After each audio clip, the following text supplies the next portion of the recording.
Prepárate para una inmersión en las sombras de la historia paraguaya. Hoy nos adentramos en un caso que sacudió al país y que aún hoy sigue generando escalofríos. Un caso que nos recuerda la fragilidad de la democracia y el poder de las fuerzas ocultas. Hablamos, por supuesto, del asesinato de Luz María Argaña, vicepresidente de Paraguay, un magnicidio que conmocionó a la nación el 23 de marzo de 1999. Un crimen que nos lleva a un Paraguay al borde del abismo, con la figura imponente del general Lino Oviedo proyectando una sombra sobre todo el país. Oviedo, un personaje tan fascinante como peligroso, con un historial de desafíos al poder. Recordemos que había sido condenado por intentar un golpe de Estado. Pero su influencia seguía siendo enorme, especialmente después de que el presidente Raúl Cubas, en un acto que muchos consideraron una imprudencia, lo liberara. Y Argaña, un líder tradicional del Partido Colorado, se alzó como el principal opositor a Oviedo y a sus ambiciones. Imagínate la tensión, la incertidumbre que se respiraba en ese momento. Un polvorín a punto de estallar. Y el 23 de marzo de 1999, la mecha se encendió. Esa mañana, Argaña salió de su casa en Las Carmelitas, como cualquier otro día. Acompañado por su chofer, Víctor Barrios Rey, y su guardaespaldas, el suboficial Francisco Barrios González, se dirigía a su despacho en el centro de Asunción. Un trayecto rutinario, hasta que en la calle Diagonal Molas. Un Fiat Tempra verde oscuro le cerró el paso. Lo que sucedió después fue rápido, brutal. Dos hombres armados, con ropas de estilo militar, descendieron del Fiat. Testigos presenciales, como Aurelio Arguello Enríquez, describieron sus movimientos. Fríos, precisos, como profesionales. Uno de los atacantes disparó con una escopeta calibre 12 al parabrisas, que afortunadamente resistió el impacto. El otro abrió fuego contra el guardaespaldas, Francisco Barrios González, quien murió en el acto. El chofer, Barrios Rey, recibió un disparo en la cara, pero logró sobrevivir. Imagínate la escena. Argaña, atrapado en el asiento trasero, gritando a sus acompañantes que se agacharan, mientras el chofer, en un acto desesperado, ponía la camioneta en reversa y chocaba contra una pared. Los atacantes, implacables, se acercaron al vehículo. Uno de ellos llegó hasta la ventanilla trasera, rota por los disparos, y allí encontró a Argaña. El vicepresidente intentó defenderse, pero el sicario disparó a quemarropa. 4 disparos.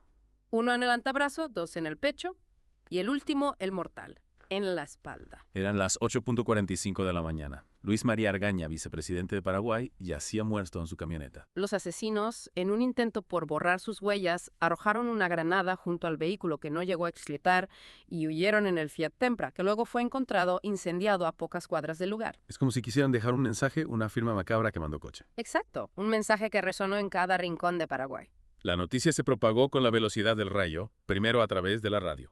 donde la periodista Mina Feliciangeli irrumpió en llanto al confirmar el magnicidio, incluso acusando directamente a Oviedo y a Cubas. Las imágenes del lugar del atentado inundaron las pantallas de televisión, La conmoción era palpable. mientras la policía, visiblemente aturdida, rodeaba la escena del crimen. Una multitud se congregaba en el sanatorio americano, a donde habían trasladado el cuerpo de Argaña. En medio del dolor y la indignación, se produjo un incidente que revela la profunda polarización que dividía el país. Dos políticos opositores, Guillermo Caballero Vargas, del Partido Encuentro Nacional, y Domingo Laíno, del Partido Liberal, Se acercaron al sanatorio para presentar sus condolencias a la familia Argaña. y fueron recibidos con una furia descontrolada. Los partidarios de Argaña los abuchearon, insultaron y los expulsaron a empujones. Acusándolos de complicidad con el oviedismo. ¿Te imaginas la tensión en ese momento? Dos figuras políticas prominentes, rechazadas por una multitud enardecida. El país, sin duda, estaba al borde del abismo. Y ese abismo se hizo aún más profundo con la marcha que se organizó espontáneamente hacia el Palacio de Gobierno. Lo que comenzó como un pequeño grupo de jóvenes, liderados por Adrián Castillo del Movimiento, Jóvenes por la Democracia. Se convirtió en una marea humana que clamaba por justicia. Miles de personas marchando por las calles, con el rostro desencajado por la ira y la tristeza, cantando Patria querida, exigiendo la renuncia de Cubas y la captura de Oviedo. Mientras la multitud rugía en las calles. En el Palacio de Gobierno, Cubas se encontraba en una situación crítica. ¿Cómo responder ante la indignación popular? ¿Cómo controlar un país al borde de la explosión? Cubas condenó el crimen, prometió una investigación exhaustiva y decretó 3 días de duelo nacional. Pero eran estas palabras suficientes para calmar la furia del pueblo. El político colorado Icho Planás reveló más tarde una conversación telefónica que tuvo con Cubas esa misma mañana. Cubas le preguntó si debía ir al sanatorio americano para presentar sus condolencias a la familia Argaña. Planás, conocedor del ambiente caldeado que se respiraba, le aconsejó que no lo hiciera. que corría el riesgo de ser linchado. En cambio, le sugirió que ordenara la detención inmediata de Oviedo. La respuesta de Cubas es reveladora. Cortó la llamada sin decir una palabra más. Un silencio que habla por sí solo, ¿no crees? ¿Qué ocultaba Cubas? ¿Qué temía? Mientras tanto, en la sede del Tribunal Superior de Justicia Electoral, el TSE, el órgano encargado de supervisar las elecciones en Paraguay, ocurría algo que sembraba aún más dudas. A pocos minutos de confirmarse el asesinato de Argaña, 2 de los 3 miembros del tribunal, Expedito Rojas y Carlos Mójoli, ya tenían lista una resolución. Para convocar a elecciones para elegir a un nuevo vicepresidente. La periodista Dolly Olmedo de Radio Cardinal declaró posteriormente que el hijo de Mójoli le había adelantado la noticia a las 9 de la mañana, apenas 15 minutos después del atentado. Casualidad. O un indicio de que algunos sectores ya estaban preparados para ocupar el vacío poder dejado por Argaña. Las piezas de este rompecabezas, como verás, no encajan fácilmente. Para complicar aún más las cosas, en horas de la tarde se anunció la renuncia del ministro de Interior, el comisario Rubén Arias. En su lugar, Cubas nombró a su propio hermano. El capitán retirado Carlos Cubas, con la misión de esclarecer el crimen, sea quien sea el responsable. Un movimiento que despertó muchas sospechas. ¿Podía Carlos Cubas, hermano del presidente, llevar a cabo una investigación imparcial? ¿O ese nombramiento era una forma de controlar la investigación y proteger a ciertas figuras? El país, mientras tanto, se tambaleaba al borde del precipicio. La indignación por el asesinato de Argaña La desconfianza hacia el gobierno de Cubas y la creciente influencia de Oviedo. creaban una atmósfera explosiva. Una atmósfera que, como veremos en la siguiente parte de esta inversión, detonaría con consecuencias devastadoras. La muerte de Argaña se convirtió en un grito de guerra para muchos paraguayos. Miles de personas tomaron las calles exigiendo justicia, la salida de Cubas, a quien veían como un títere de Oviedo. Las protestas se intensificaron. La plaza del Congreso se transformó en un hervidero. Un hervidero de indignación. Miles de voces gritando al unísono. ¡Cubas, fuera! ¡Oviedo! ¡Asesino! Un clamor por la democracia. Una negativa a tolerar la corrupción, la violencia que asolaban al país. Pero las calles no solo se llenaron de manifestantes opositores. Los leales a Oviedo, los oviedistas, también salieron a defender a su líder. Se enfrentaron a los manifestantes antigubernamentales. Las calles, convertidas en un campo de batalla, con barricadas improvisadas, nubes de gas lacrimógeno. Esa polarización, esa lucha en las calles, nos habla de una sociedad. Profundamente fracturada, un país al borde de la guerra civil. La muerte de Argaña no solo desencadenó la furia, sino que puso de manifiesto las profundas divisiones que ya existían en Paraguay. Y en medio de ese caos, la noche del 26 de marzo, la tensión alcanzó un punto de no retorno. Francotiradores, ocultos en la oscuridad, dispararon contra la multitud que se manifestaba frente al Congreso. 8 jóvenes, llenos de sueños y esperanzas, asesinados a sangre fría. Cientos resultaron heridos. Una masacre.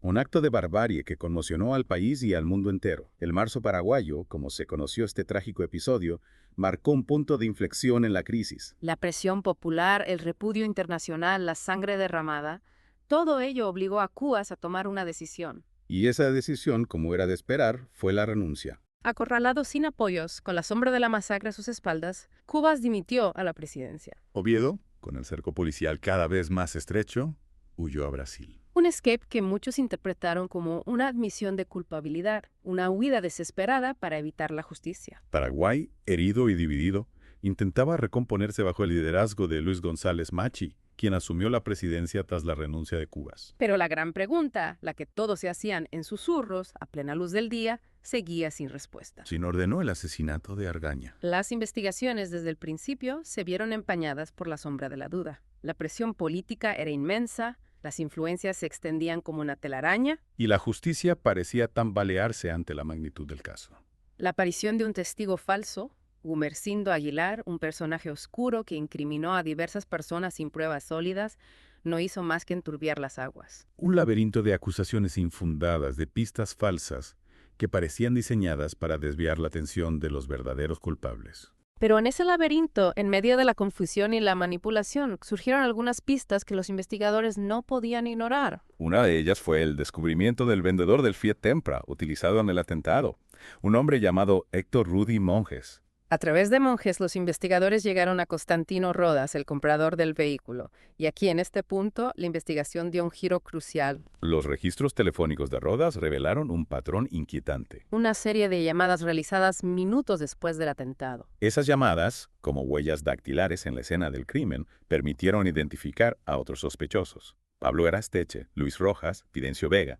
y un nombre que resonó con fuerza. El mayor Reinaldo Servín, un conocido dirigente oviedista. El cerco se estrechaba, las piezas del puzzle comenzaban a encajar. Las llamadas de Servín no solo lo conectaban con otros implicados en el magnicidio, sino también con el propio Oviedo. Rodas, Rojas y Servín fueron condenados a 25 años de prisión como autores materiales del crimen. Berestesteche recibió una condena de 22 años. Pero la sombra de la duda persistía.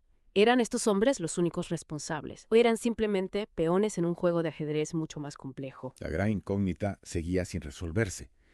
Oviedo, el hombre fuerte de Paraguay, el general que había desafiado al poder establecido, estaba detrás del asesinato de su principal rival político. Para responder a esa pregunta, para desentrañar los misterios de este caso, había que llevar a Oviedo ante la justicia. Pero, como sabemos, Oviedo se encontraba prófugo en Brasil. Su huida lo convertía en un fantasma, en una presencia invisible que seguía proyectando su sombra sobre Paraguay. ¿Lograría la justicia alcanzarlo? Se revelaría la verdad sobre el magnicidio de Argaña. Esa es la pregunta que intentaremos responder en la última parte de esta inmersión.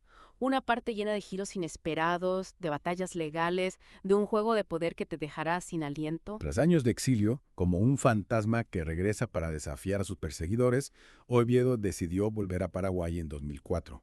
Se entregó a la justicia. Una jugada audaz, sin duda. Para algunos, un acto de arrogancia. ¿Acaso se sentía intocable? Otros lo vieron como una estrategia calculada, por supuesto, para limpiar su imagen y volver a la arena política. Su regreso a Paraguay no trajo consigo las respuestas que el país esperaba.